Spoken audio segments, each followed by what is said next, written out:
и хората. Без гората няма въздух, няма вода, няма живот. Гората е вдъхновявала много поети, писатели, композитори, художници, светци на изкуството, които са сътворили своите творби под нейното влияние.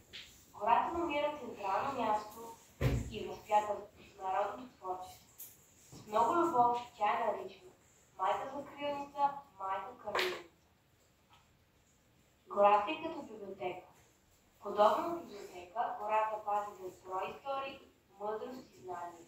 Само че вместо книги има дървета, листа, звуци и следи от живот. Гората е като библиотека. Всяко дърво разказва своя тиха история.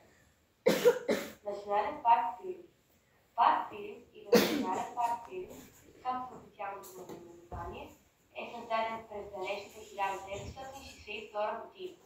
Една единствена цел – да бъде съхранено биосферното му разнообразие и да бъдат опазени природните образования по време на територията. В границите му се намират общо 6 паркови участъка и 3 резервата – Байови дупки, Джинджирица, Люлен и Тисата.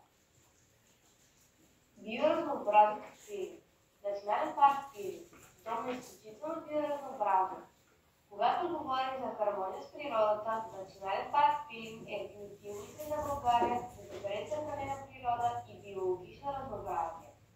Паркът е част от световното природно наследство на ЮНЕСКО и е ценен пример за това как устойчивото управление може да се опази уникални екосистеми и редки видове в дългосрочен план. Фауната в Пирин е впечатляваща.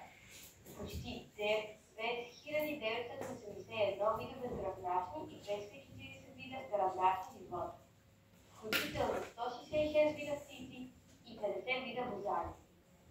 В Пирин се срещат 1300 вида висши растения, което представлява около 1/3 в флората в България. Сред тях има 110 балкански, 35 български и 17 локални организми. Резерват Тисата. Освен най-големите и масивни дървесна фауна, не само в страната ни, но и в цяла Европа в резервата растат над 490 вида висши растителни вида. Заради огромния брой на видове птици, през 1997 година резерват Тисата, заедно с биосферната му зона, са обявени за орнитологично важно място. Освен огромния брой видове птици, в резервата живеят 11 от общо 16 вида змии, които се срещат у нас. Ако искате да посетите резервата, най-близкият град, в който можете да започнете разходката ви е Кресна. Да спасим Пирин, нашето зелено сърце.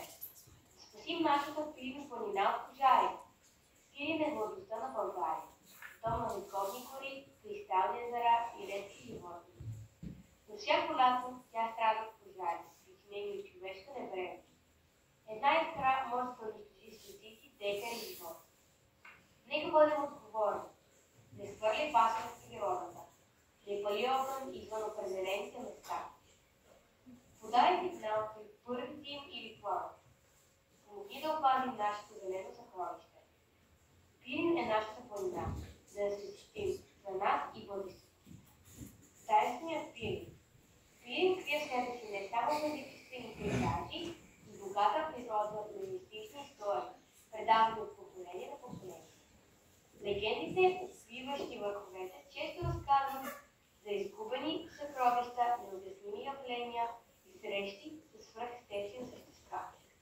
Вихрен и неговият пазител. Пирин е планина и известна със суровата си красота, а връх Вихрен се издига като нейн господар. Легендите разказват, че самата планина е създадена от бог Кърън, който обитава най-красиви върхове. В някои истории дори описват как по време на грома дръвотеците на Кърън отрекват точно на Вихрен. Местните вярват, че небрата на върха и древен дух пазител, който защитава планината от напразност и зло. Посети Пирин и Синаника. Усети магията на българската природа. Пирин планина е едно от най-красивите и вдъхновяващи места в България. Тя посетава високите върхове, чистия въздух, кристалните езера и невероятните гледки. Това е място, където човек може да се чувства близко от природата и далеко